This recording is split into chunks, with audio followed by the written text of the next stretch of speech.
ምዕራፍ 1 ሁኔታ።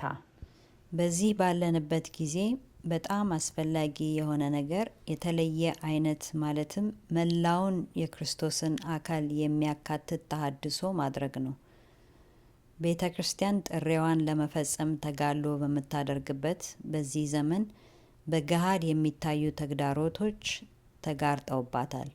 ቤተ ክርስቲያን ያለችበትን ወቅታዊ ሁኔታ ከመዳሰሳችን በፊት የከበረ አጀማመሯንና ቀስ በቀስ የማሽቆልቆሏን ሁኔታ ወይም ሂደት እንደገና መቃኘት ጠቃሚ ነገር ነው።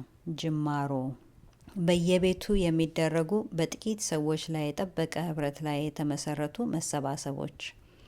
የጥንት ክርስቲያኖች ብዙውን ጊዜ የሚሰባሰቡት በየቤቱ ሲሆን ይህ አይነቱ መሰባሰብ ጠንካራ የሆነ ህብረት፣ ወዳጅነት እንዲመሰርቱ፣ መንፈሳዊ እድገታቸው እንዲጎለብት፣ በጋራ መጸለይ እና መደጋገፍ እንዲችሉ አካውንታብሊቲ አመቺ ሁኔታን ፈጥሮላቸዋል። በሮሜ 16:5 ላይ በቤታቸውም ላለች ቤተ ክርስቲያን ሰላምታ አቅርቡልኝ የሚለው የሐዋርያው ጳውሎስ መልእክት ቃል ለዚህ ጥሩ ማሳያ ነው።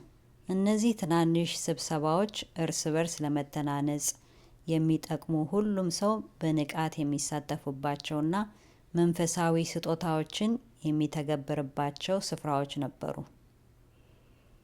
በህዝባዊ ቦታዎች ላይ ትላልቅ ስብሰባዎች አማኞች ለብዙ ህዝብ ለመድረስ ሲሉ በምኩራቦች፣ በቤተ መቅደሶች ወይም በገላጣ በክፍት ቦታዎች ላይ በመገኘት ለአምልኮ፣ ለማስተማርና ወንጌልን ለማወጅ ይተጉ ነበር።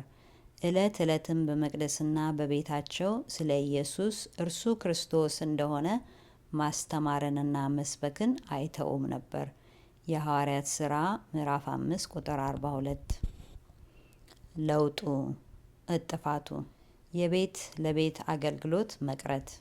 ቤተ ክርስቲያን በጊዜ ሂደት በአማኞች መካከል የጠበቀ ህብረትና መቀራረብ ያስገኙ የነበሩት የቤት ለቤት አገልግሎቶችን ሙሉ በሙሉ በሚባል ደረጃ ወደ ጎን በመተው ሆን ተብሎ ለአምልኮ በተገነቡ የቤተ ክርስቲያን ህንፃዎች ውስጥ ወደሚደረጉ ትላልቅ ስብሰባዎች ተሸጋገረች።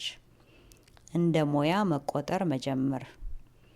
የቤተ ክርስቲያን ህይወት ሰጪ ወይም ኦርጋኒክና በእርስ በርስ ትስስር ላይ የተመሰረተ ማህበረሰባዊ ግንኙነት ከመሆን ይልቅ የፈጠራ ወይም ፕሮዳክሽን ወይም የሆነ ክንውን ኤቨንት የሚመስል የፕሮፌሽን ወይም የሙያ ጉዳይ እንዲሁም ተቋማዊ ነገር ሆኗል። የመሪነት ሚናም ልክ በጥንታዊቷ ቤተ ክርስቲያን እንደታየው ሁሉም አባላት ንቁ ተሳትፎ የሚያደርጉበት ሳይሆን ለንቁ ተሳትፎ እምብዛም ቦታ የማይሰጥበት የተማከለ አሰራር የገነነበት ሆኗል። ተናጠላዊ የእርስ በርስ ግንኙነት፣ የግል ግንኙነት መቅረት። በትላልቅ ስብሰባዎች ላይ ብቻ ትኩረት በማድረግ ያገባኛል ማለትን፣ ተደራሽነትን እና ትክክለኛ አብሮነትን በማበረታታት የሚያዳብሩ ትናንሽ የግል ግንኙነቶችን ዋጋ ወይም እሴት ቸል ብለናል። እስቲ ትንሽ ጠለቅ ብለን በየፈርጁ አብያተ ክርስቲያናትን ለማየት እንሞክር።